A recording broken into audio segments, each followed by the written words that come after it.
Hey, what is up, everyone? I hope you had a good break. Welcome back. We are going to dive into Spring4Shell next, and we'll knock out this vulnerability. At least I hope we're able to knock out this vulnerability. And once again, I just want to demonstrate to you how I get to it. If you're joining on YouTube, this will be like a separate video from the last one. If you're on Twitch and following along, feel free to follow along with this part as well. But go ahead and share my screen. This is TryHackMe, and as I stated before, these are free rooms. So even if you don't have a TryHackMe subscription, if you're watching this on YouTube, pause this video. Well, don't pause it yet. Make your TryHackMe account. Well, pause the video, go make your TryHackMe account, then play the video.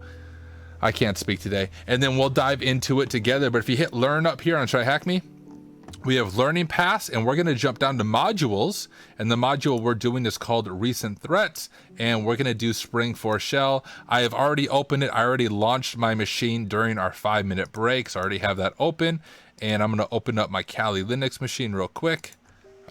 It's not going to work because I was from the last room. So let me jump out here.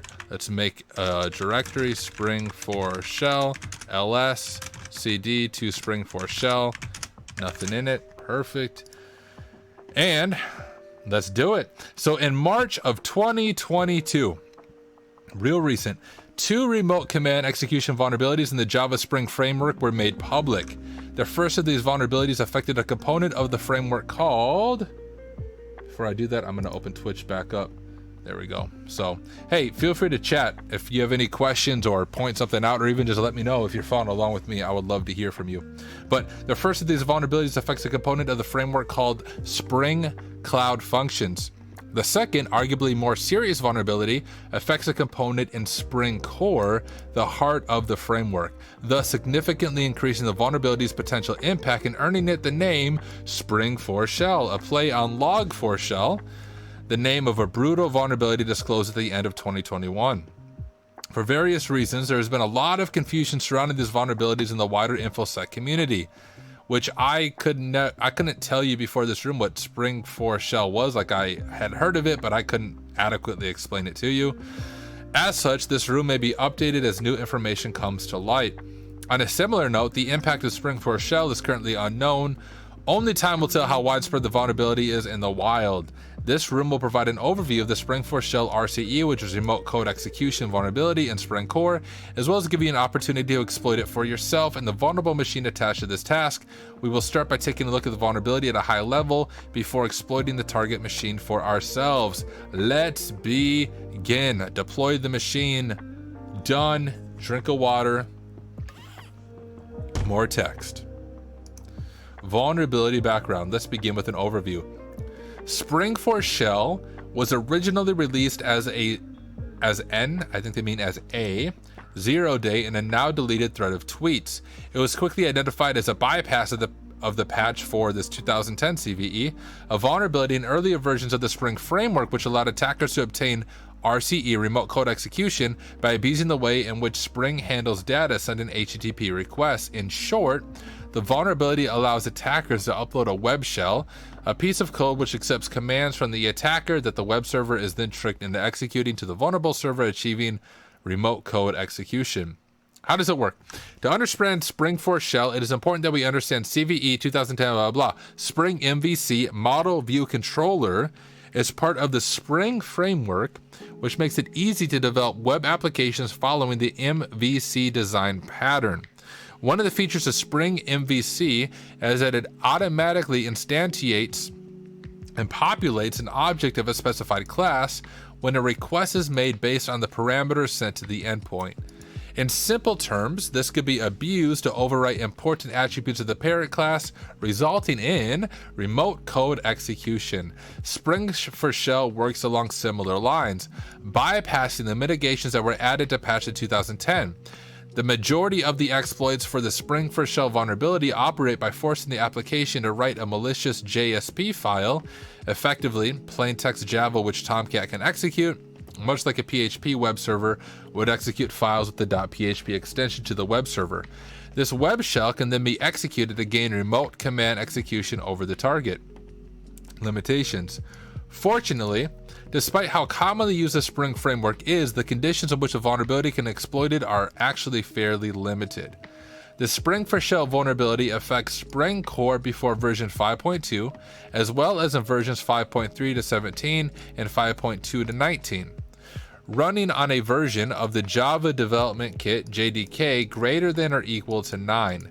The publicly available exploits currently available only work on applications deployed to Apache Tomcat as WARs, W-A-Rs. However, the Spring framework maintainers have stated that they believe there may be other ways to exploit the vulnerability.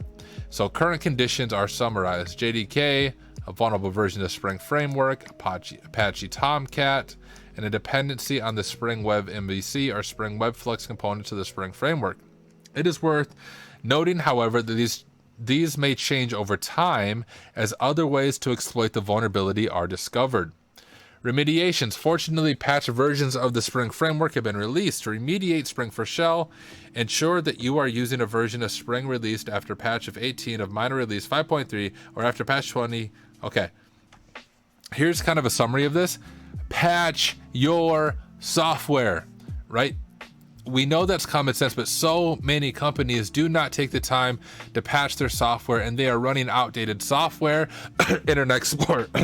Like, if your company is requiring Internet Explorer to run certain apps, Microsoft announced years ago that Internet Explorer was going to die, right? So that's one common example, running Internet Explorer for anything public facing, because Internet Explorer is no longer going to receive security updates, is a big no-no, but companies do that with all kinds of software. Patch your stuff. Upgrading the version of the framework is enough to remove the vulnerability from your applications. If upgrading is not possible, it is possible to somewhat mitigate this vulnerability by setting a block list of vulnerable field patterns. More advice on this can be found here. All right, read the information. Done. Practical exploitation. Let's do some hacking. All right, we have some task files to download. Okay. I think we can actually, we can actually connect to it. And I'm not going to add it to my Etsy host file, but you can. We've covered the theory. Now it's time to exploit the target. As this is a network-based exploit, you will need to use the TryHackMe attack box or a local VM. We're using our local VM in order to run the exploit. Copies of the exploit code can be obtained in 3 places. We can do that on port 8080 of the target machine. So let's just go ahead and grab that. So we should be able to do wget HTTP 10.10.213.63 port 8080 exploit.zip, and we'll call it, what did I just do? No. There we go. Let's call it exploit.zip. See if that works.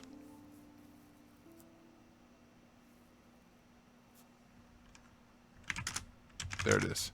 Let's unzip exploit.zip. Has a password. TryHackMe 123 exclamation mark. And we'll just remove exploit.zip because we don't need it anymore. So we have exploit.py. Let's go ahead and look at it.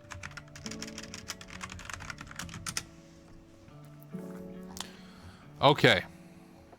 Let's make this full screen. So this is written in Python 3, which is nice. It looks like it's a modification of the original exploit. We're importing a few different libraries. Here is probably the heart of it. So we're defining a function called exploit that requires 1, 2, 3, 4 arguments. URL we have here, file name, password, directory. So it's grabbing the headers here. We have this data. Can I word wrap in here? Wrap. Okay, that apparently didn't do it. I'm gonna open this in gedit actually.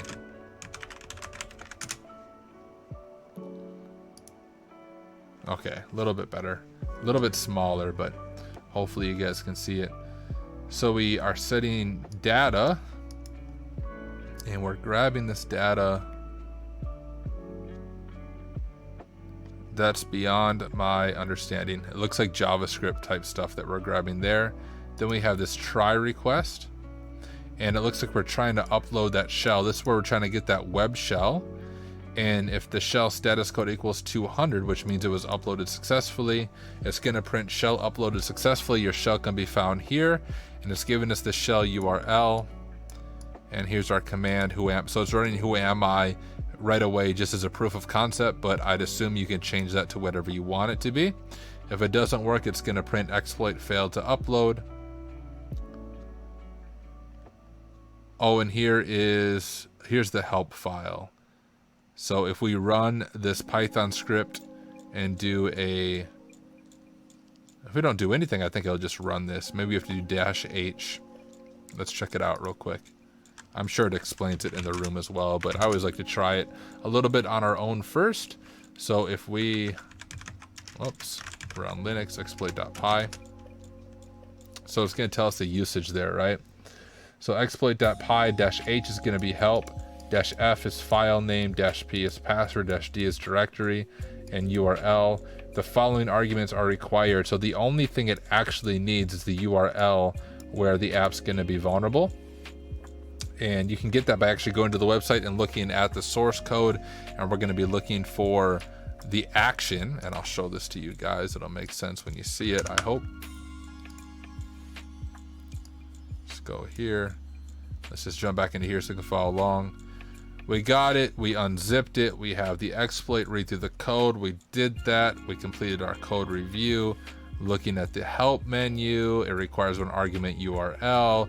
Let's take a look at the website in a browser, and I'll kind of show you guys what we're looking for here. 10.10.213.63.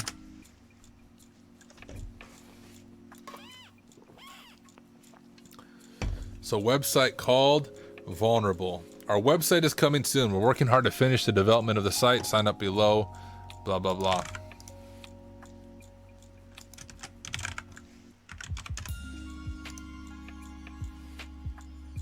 We've been added to the mailing list. Perfect. So if you look at the page source, what we are looking for is the action for the contact form, at least right here. We're looking for anything that's action. And we see it has this /, which if we're gonna specify the URL, this could be anything. Like this could be / contact.jsp or something like that. It just happens that ours is just one /, and that's how we know where the URL is gonna be vulnerable. Let's take a look at the website. We can find it, blah, blah. We're looking for the action. I already explained that. This is found on line 20. The action is the /, meaning that our target URL will simply be at that. The trailing slash is very important here. And now we're going to exploit it. So exploit.py, HTTP 10.10.213.63. Don't forget that slash. Hey! Our shell uploaded successfully. And now, if we go here, who am I? Root. ls. ID. Look at that. Web shell should now have been uploaded. Navigate to the link. Change the command parameter. By default, the command is who am I. Note, once the exploit has been successfully used once, it cannot be used again until the application has been restarted. If you upload the web shell with the wrong name or directory path, then you'll need to terminate and redeploy the target machine. So if it didn't work for you, restart. Follow the steps. We did that. Bonus question. Use your web shell to obtain a reverse/bind shell on the target. Let's go ahead and give that a shot. So if we upload something for bash, like a bash reverse shell, and here, let's go ahead and just look for reverse.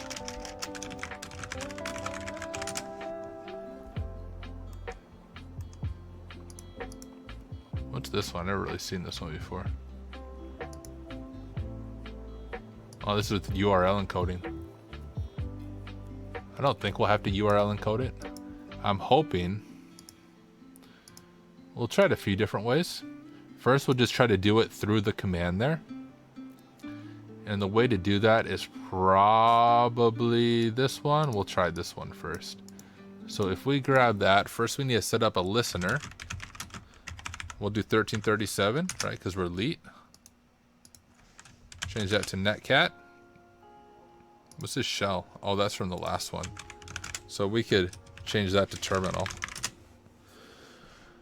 Okay, we got our netcat listener listening there on port 1337. So first, let's just try this one-liner. Let's update our IP. 10.13. Oh, turn on numlock. 10.13.10.98. Our port is 1337. Let's see if that works.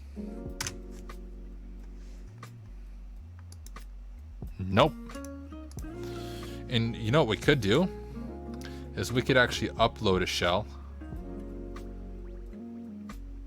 which I think if we just took this, maybe let's do this one because it specifies, well, let's make sure it's there. So if we just go to our command that we have here, and let's go to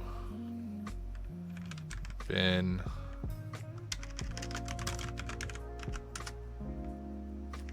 there's bash right there, so we do know it's in there. Bin bash, we have it. So we need to find a path that is writable by us. Is there anything in temp? Just as proof of concept, let's see if we can find, let's echo test into test.txt. And then let's go ahead and host a Python web server. And then on here, let's try to wget that file and just see if it shows up. If we can write to that, to the temp folder. So if we do wget and then hep.s 10.13.10.98 for my machine and test.txt, and we'll call it test.txt. We want to put it in the temp folder like that. Now we can go over here. It should show that it pulled it, which is good. We do have the GET request there. But now the question is, will it actually show up there? So if we ls temp, it doesn't. So if we look like,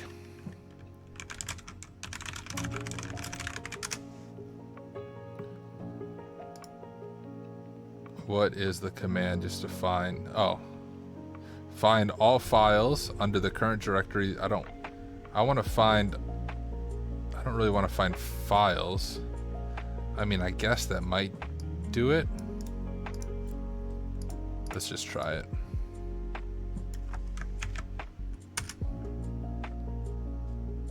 Okay. Well, this looks interesting. So can we just upload it to like there? Can we upload it right to the root area?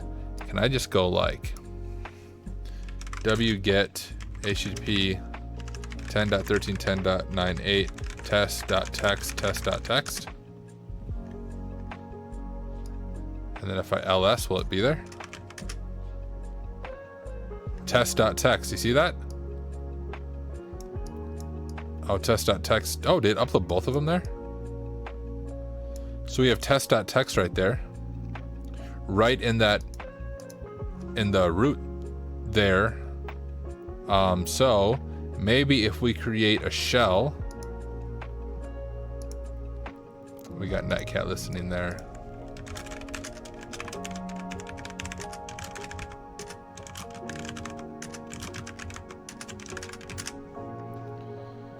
Let's go ahead and grab something like this.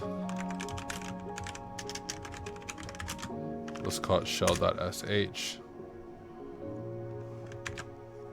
I think we could just upload it like that. Upload, I don't know if we have to do a shebang at the beginning. We'll just try it this way first. Put our port, which is going to be 1337. Everything else looks good. Let's go ahead and save that.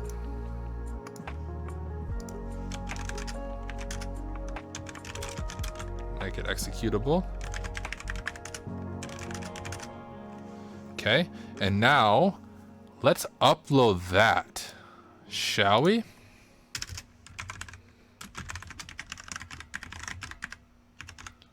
Shell.sh, and let's call it shell.sh.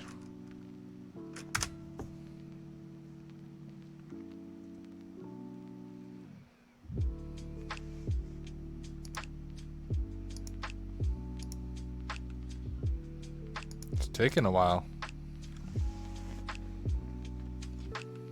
Is there a reason it's taking a while? We didn't break the machine, did we?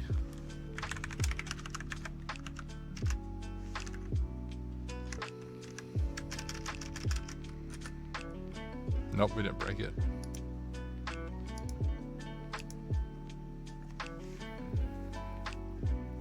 Usually when it takes a while, it means like you have a shell, but there's no reason that would give me a shell. Did I specify the right port? Yeah. Well. Is it there? I see it. I wonder if it uploaded fully or not.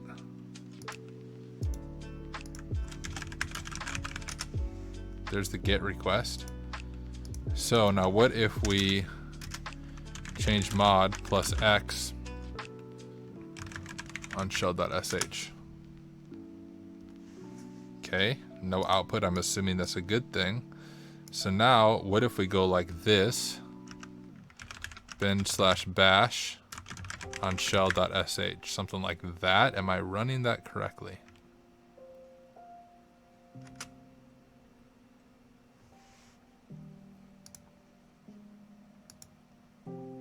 Hey.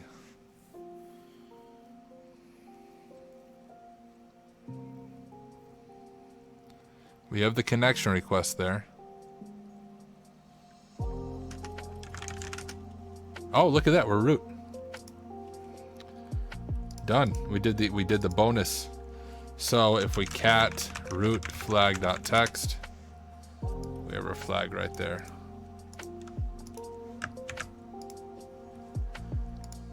Conclusion. Congratulations, you have reached the end of the Spring4Shell room. Having completed this room, you should hopefully have a high-level understanding of the vulnerability and be comfortable attacking applications vulnerable to CVE 2022, blah, blah. As mentioned previously, this vulnerability has the potential to be very widespread, but only time will tell how serious it truly is. Keep an eye out and make sure that you patch any systems you are responsible for. If you would like to read more about Spring4Shell, you may find the following resources informative. There's our resources there. I understand and can abuse Spring4Shell. Yes. Congratulations. And I'm just looking at the time. It's 11:30 now. Usually I go till midnight, but I'm kind of in a same weird spot as yesterday, where I don't really know if I want to start a new machine because I like to kind of finish them. Let me just glance at that module real quick. Scroll down through here. Recent threads, this dirty pipe. I can't remember if I've done it. Oh, dirty cow. Oh, I've used it. Oh, it's similar to dirty cow. I say I've used dirty cow before in a CTF. Vulnerability background. Yeah, this is going to be a lot of reading. I don't think we can knock this out. No, I don't feel like staying up super late. So, here's what I'm going to do. I'm going to call it. We did 2 of these exploits, and I'll come back to this. I think we'll start up with dirty pipe. Let me go to my OBS real quick and just adjust my video. So, we'll start with dirty pipe the next time I stream live. I did Tuesday, Wednesday. Well, I did Sunday, Tuesday, Wednesday, Thursday. So this is my 4th day of streaming and 5 days. And so I think my throat is sick of, of talking every single night. But Nate is going to be on tomorrow night. So Nate will be here streaming Friday and Saturday and Mondays is when he's on. So tomorrow night, come back to this stream right around the same time. I believe he's going to continue to bang his head against the wall on the Throwback Network. But the nice thing about that is you get to learn troubleshooting. You get to learn about proxy chains, because we have to redo proxy chains every time we go into the Throwback Network, and you get to learn frustration. So come back tomorrow night, truly. I think it'll be a good time to learn some good stuff. Nate will be on tomorrow night and Saturday.